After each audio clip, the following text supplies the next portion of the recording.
As Suarez said in midweek, Suarez said after Dortmund, when we were 2-0 up, of course, we started looking to give Griezmann the ball.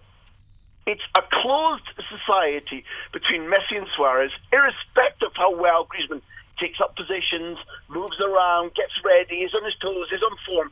It's a closed society because they know they get the business done. Everything else is details. Just to finish on that, Gab, Griezmann was going back to the Wanda on Sunday night against Atletico first time since he left. I thought the Atleti fans went too far. Well, at least the group that were shouting "die, die, die," that put fake rats on his plaque outside. Who had those banners? They did what, sorry?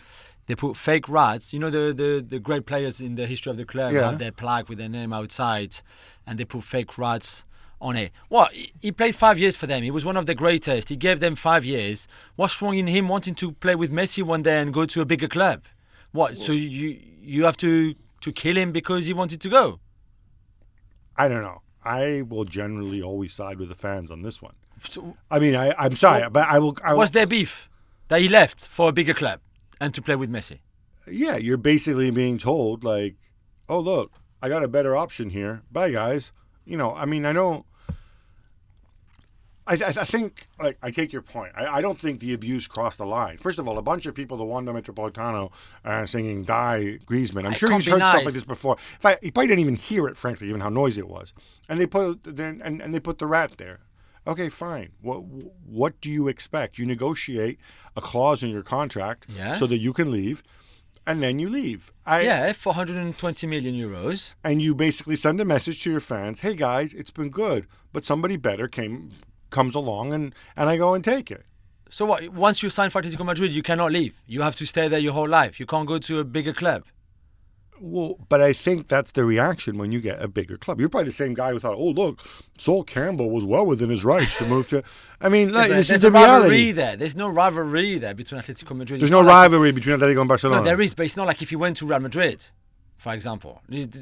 Now we're talking. Now you could do the Sol Campbell. So it's okay to throw a pig's head at Luis Figo, but it's not okay to put a plastic rat in front of a plaque of Antoine Griezmann. I just think the die chants were like, oh, come on, really? You would wish someone to die because he went to a bigger club to play with Messi? It's not like if he, I don't know, if he went to Leganés because they were offering him more money than Atletico Madrid. He didn't go for the money. I think, obviously, I'm not going to endorse somebody, shouting "die, die, die." It's also. I mean, his wife was in the stadium. The daughter was in the stadium. Right, and presumably they know that his wife knows that she's married to a professional footballer who turned his back on the club that made him a superstar by going to a different one. He just went to a bigger club. You know what? Okay, it's fine. Thanks so much for watching ESPN on YouTube. And for more sports highlights and analysis, be sure to download the ESPN app. And for premium content and live streaming, subscribe to ESPN Plus.